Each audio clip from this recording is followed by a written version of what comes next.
you thinking about going carnivore and wondering what the first 6 weeks actually feel like?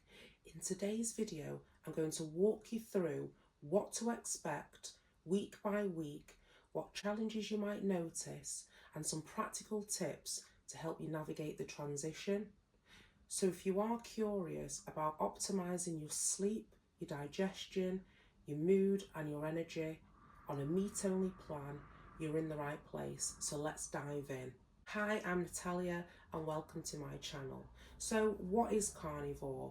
Basically, carnivore is consuming animal-only products, meat, fish, eggs and dairy if tolerated. Foods that are excluded on the plan are plants, grains, legumes, sugars, and of course all processed foods. An extreme version of the carnivore diet, which is the first thing that you might think of when somebody says I'm a carnivore, is what we consider to be the lion diet.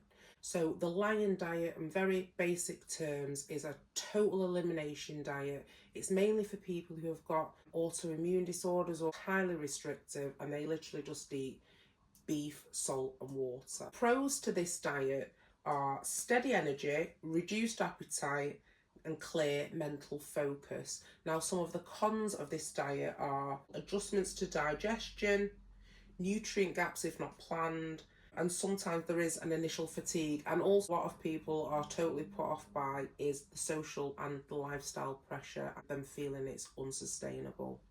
I'm not here to push anyone either way. What I'm here to do is just basically share my experience about the first 6 weeks and how to approach it safely.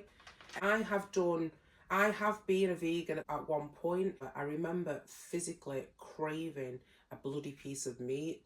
I kept feeling really guilty about it. But ultimately, my body was craving the meat. I gave in, I ate a piece of steak, and I've never considered plant-based since then. What to expect in week one? Week one is the sugar detox. So you will notice your hunger and appetite is going to change. So there will be a higher initial appetite and you will probably still have strong cravings.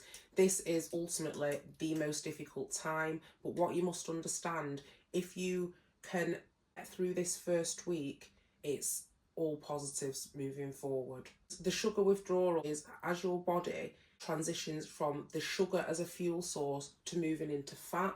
Now, this can cause all sorts of drops in energy, fatigue, feeling lightheaded in workouts. Your digestive system is going to be adjusted. There's going to be changes to your bowel movements while your gut microbiome adjusts to the change in diet. If you've been eating lots of processed foods, heavy carbohydrate diet, lots of sugars, your gut microbiome is going to be adapted to eating those sorts of foods. So when you start removing those foods, what you find is that's what causes all the bloating, all the digestive issues. There'll be changes to your bowel habits. You might be more constipated or loose stools. Well, you're going to be extremely irritable this first week. Literally, it is a withdrawal from an addiction. What you need to do to manage this is make sure you are eating enough fat and protein. You need to feel satiated. And don't be tempted to undereat. You're already going through quite a big transition period with coming from carbs as a fuel source into fat. So if you're then undereating calories as well, you're putting far too much pressure on your body, and you're not going to be able to sustain it. While you're doing this this transition, you are eating enough fat and protein. Make sure you are adequately hydrated. I know everybody always says to you, make sure you're drinking water, but you really do need to make sure that you're drinking water. On this plan, you'll find yourself a lot more thirsty. So you need to make sure that you're adequately hydrated and add salt or electrolytes to support fluid balance. In this first week while you're doing the transition, I do not recommend that you do any sort of like strenuous exercise. You just need to be mentally prepared that you are going to be ill for the first week. If you do want to exercise, you want to keep active, just stick to light walks, light movement. Don't be pushing yourself doing anything too extreme. Also as well, track your symptoms. So journal your appetite, your energy, your sleep and your digestion. You will be glad that you've done this because you'll be able to see when you're looking back through your data, start noticing how your symptoms change. And also as well, you'll start associating, how your body's responding to different foods, to notice as well any sort of intolerances when you reintroduce food. So you need to be making sure that you track all your symptoms, and so we've got data to work with. This first week while you're detoxing, this is the point where people are like, I feel terrible, I don't think this diet is working. What you've got to understand is that if you have been eating in a carb heavy diet for your whole entire life, for 30 odd years, 40 years, now all of a sudden you are changing to an entirely different way of eating, there is going to be a transition period where your body is going to be in resistance to the change. You have to be aware that there is going to be that initial week where you are going to feel terrible. Once that week is over and you adapt into ketosis, stick at it. Week 2, this is where sleep and digestion start stabilizing. So what you're going to notice in week 2 is your sleep patterns start to stabilize. Some report a deeper, more restful sleep. Your digestion starts to settle. You have fewer dramatic swinging in bowel movement. Your body's started to regulate again now. It takes your gut lining 3 to 5 days to reset. So after the first detox in the week, if you have just been if you've been disciplined on the diet and you are only eating the protein and fat, your gut lining has now started to adapt to this new way of eating. So you'll start finding that your bowel movements start leveling off. Bowel movements are generally associated with how much fat and water you are consuming. Your appetite starts regulating. Hunger cues start feeling more predictable. Your meals start feeling more satisfying. Tips for week 2.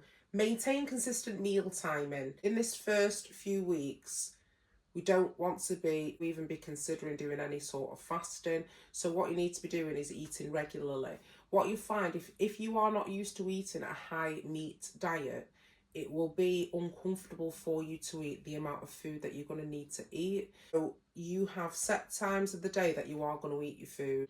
Have an idea of what you're going to eat in advance. So have a breakfast, have a dinner, and then have an evening meal. We call it tea time here in Manchester.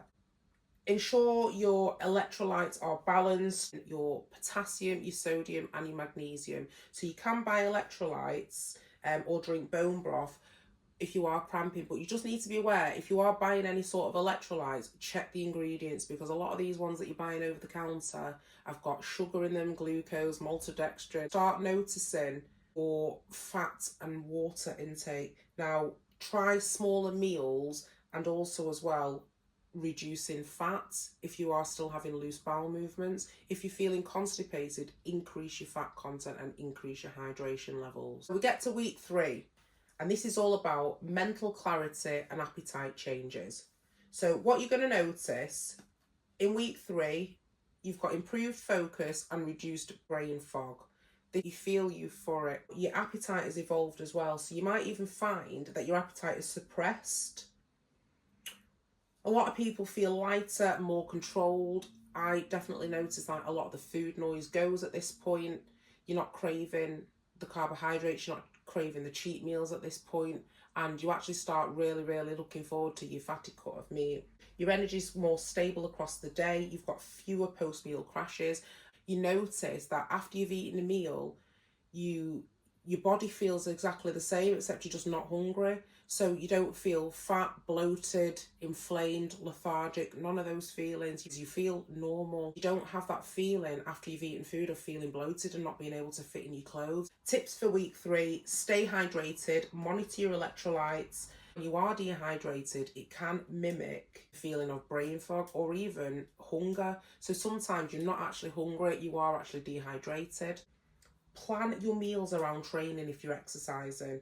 Now, have protein either before or after a workout. This will help with your recovery. It reduces muscle soreness when you are eating adequate protein. If you are still feeling foggy, ensure adequate mineral intake, so salt and potassium, and possibly consider a multivitamin if you are concerned about any vitamin deficiency. A lot of the time when you're drinking water, you still feel thirsty, it doesn't kind of hit the spot. That's because on a cellular level, the water isn't being absorbed by your cells. It's just going in your digestive system and flushing out. So a way to hydrate your body on a cellular level is to crunch some salt in the cheek of your mouth, drink a bottle of water, and you will notice that you feel a lot more hydrated on a cellular level. Week 4, this is where we're noticing the physical performance and recovery improvements. So what you're going to notice here, although this does vary from person to person, but a lot of people do notice steady or improved performance due to the stable energy, reduced muscle soreness,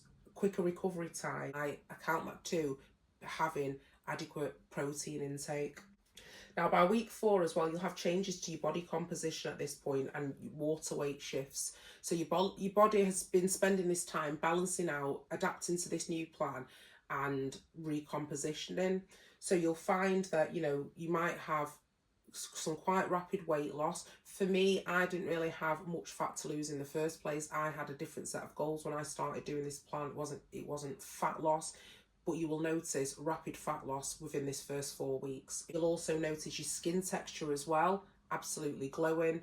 All the protein that you're eating is literally going on repairing muscles and tissues, and because you're burning fat, you're burning your body's existing fat fuels and the fat that you're eating. So there's no carbohydrates, no sugars, no bloating.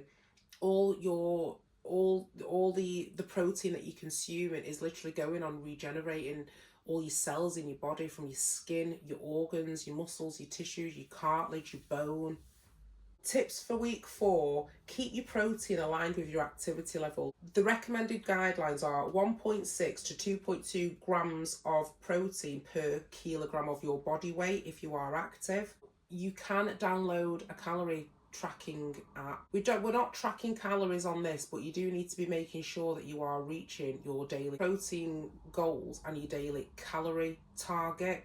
So don't be tempted to reduce calories. Monitor hydration and electrolyte intake around your workouts. If you are getting leg cramps or muscle cramps, it's due to not having enough magnesium. So week 5 is where we have the hormonal and mood adjustments. Depending on what your starting point was, it's going to be different for everybody. Around about the 5 weeks, they are starting to level off. Now, your cravings for non-meat foods decrease. Now, some people do still crave certain textures. I just get cravings now for butter or fatty cuts of meat. You start being intuitive with your body. Your body starts telling you what sort of things that you want at this point. Some report a sense of feeling calm or routine in eating, so there's no frantic binging. By this point as well, making sure that you're eating consistent meals. You'll also as well be aware of what sort of food you like at this point as well. If you're not getting adequate sleep, you need to review your sleep hygiene and manage that better. Maybe turning your phone off an hour before bed, no screen time, going to bed earlier. Sleep hygiene is very important for energy levels and mood stability. If your mood is not improving and you're experiencing extreme swings in moods or energy, which hasn't leveled off by this point, go and see a medical professional just to check that there's no underlying cause that you need to look into. Week 6, what is the long-term outlook and what's normal? So what you're going to notice in week 6, most people have got a clear sense of how the diet affects them now on a day-to-day basis. So you become familiar with what sort of foods that you like. Plateaus in energy or weight changes can occur. Now, this is common and not necessarily a failure. 6 weeks is the transition period. You may start noticing that you're plateauing, and this is because your body is now adapted to this level, and this is where then you will start tailoring your approach based off your goals are. Depending on what your long-term goals are, you will depend on how sustainable this is for you. You'll start considering your bone health, nutrient sufficiency, etc. Now, tips for week 6. So again, you need to reassess your goals, your energy, your performance, your digestion, your weights, and then depending on where we're at, will depend on what steps you need to go moving forward. You can consider getting blood work done if you do have any concerns about any sort of nutrient deficiencies or anything, especially things like B12, iron, vitamin D, ferritin, etc. So if you want to get your blood works done, and then at least you've got some data to work from, and again, assess your goals.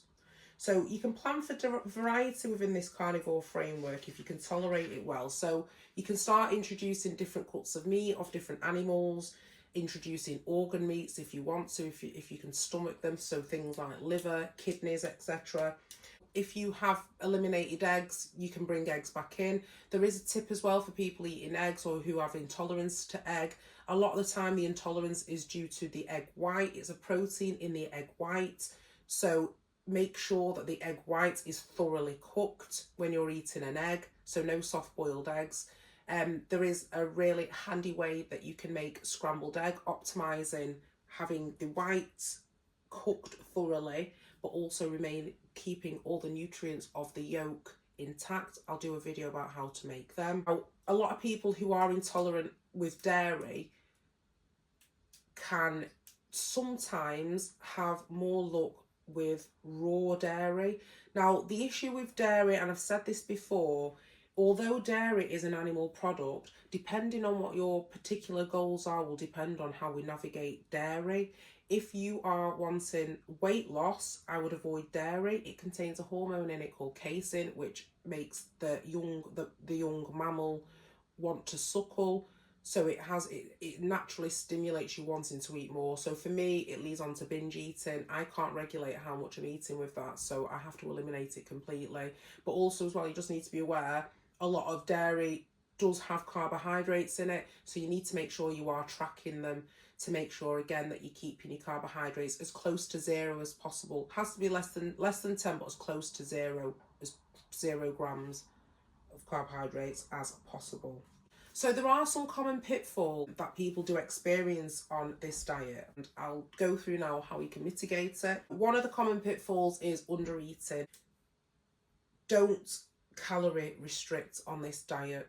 It's too stressful on your body. You're going from one type of eating to another type of eating. You do not want to be reducing calories at this stage. What you will find is if you're overweight and you're feeling crap, you are most likely overfed and totally undernourished. So your body is absolutely starving. So if you are going to switch to this diet plan and then reduce calories, your body is just it's gonna feel terrible. What you need to understand is your body will start adapting now and self-regulating. So you need to prime it by fueling it adequately with enough calories from fat and protein.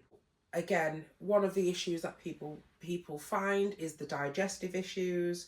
Again, it's going to happen when you change your diet. It happens anytime that you significantly change your diet or introduce different foods. Your gut microbiome gets used to the certain foods that you eat, and then when you transition, they don't like it. Once you have regulated, your bowel movements will start stabilizing. If you're tracking what you're eating, you will start finding correlations between the amount of fat that you're eating and your bowel movements. If you are eating enough fat and drinking enough water, your bowel movements will be absolutely fine. Another potential pitfall is nutrient gaps in your diet. To mitigate this, you can include organ meat, liver and kidneys if it's tolerated. Sardines are absolutely brilliant, so they've got lots of protein in them and fatty acids. Monitor vitamins and mineral intake. Again, discuss supplementation with a clinician if needed. Although I'm going to be honest with you, I don't feel like I need any supplement. When I'm eating such a nutrient-dense diet, I don't need anything else added on. The final pitfall that I think is the most common one where people can't stick to this is social and lifestyle challenges. So how I overcome this is planning in advance and just being open and honest with your friends and family. If you've got family meals booked or you've got social events and gatherings, just be open and honest. If you don't want to tell them that you're on a carnivore plan and you want to avoid any questions about what you are or aren't eating, just tell them that you're getting blood works done tomorrow, so you can't be eating all these carbs. You've got to keep to meat and protein. That's it. You don't have to explain yourself to anybody. What I also do that I will look through the menu in advance. So for example, I'm going for a family meal at weekend where we're all going to be having an Indian curry. When I decided that I was going for the curry, I wasn't on the carnivore diet then, and I just had all intentions of just eating it as a cheat meal and getting back on plan. Because I've been doing this plan now for so long and I feel so good on it, I don't actually want to eat the carbohydrates that come with the Indian meal. So instead of having a normal curry with the poppadoms and the dips, etc., that I normally have, I've decided to have more of like a grill or sort of like tandoori based meal. If you're going for like fast food or anything like that, or any sort of street food, you can eat a burger, and again, just take off the bits and pieces, just eat the patty, that's an alternative. I wouldn't recommend going to places where you can't eat the type of food that you like. For example, going for a pizza or something like that. It's very off plan, and the time it's going to take you to get back into ketosis, you might want to just avoid that completely, depending on your own personal goals. But ultimately, the diet has to be sustainable for you. So if you do want to, every once in a while have a cheat meal, just make sure you get back on plan. But ultimately, what I would recommend is at least giving it the 6 weeks before you start introducing cheat meal. You will get addicted to the sugar again if you start introducing them any time sooner, and then you'll have to go back to week 1 going through all the detox and the withdrawals again. It's managing your own expectations. There are some myths around the carnivore diet. One of the main ones is that carnivore diet causes you to lose muscle. As long as you are eating adequate protein and doing a progressive overload resistance training 3 times a week, you are going to preserve muscle and potentially grow muscle if you are doing a progressive overload. Another myth is that it's unsustainable long term. Now, the reality of it is some people thrive long term on the carnivore diet. Other people see it as a transition or a trial. But again, sustainability just entirely depends on your personal preference, your health markers, and your particular lifestyle and your set of goals. Another myth is that it's the only path to health, with it being an elimination diet and everyone banging on about it, especially me because my channel's about this. The reality of it is nutrition is highly individual to each person. There's lots of different food strategies that work for other people. It works for some, it doesn't work for others. Again, we've all got different dietary patterns. Just to recap, the first 6 weeks is going to be adjustments in appetite, energy, sleep, digestion, and mood. So individual experiences are going to vary, keep track of it, and then you follow your own progress. If you are considering this diet, just start slowly. Listen to your body, ensure you've got adequate protein and electrolytes, and just track your symptoms. Tailor your approach. It's trial and error. You are your own human guinea pig at this point. If you are suffering from any underlying health conditions, speak to a medical practitioner before. I'm just telling you my own personal experience and what works for me and from my own research. Now, if you did find this video helpful, press like and subscribe. Now, if you do want to find any extra further resources on the carnivore diet, you can look into Dr. Ken Berry, Anthony Schaaf. They are experts in that field. But as I said, join my community, press like and subscribe, and I will see you next time. Thanks for tuning in.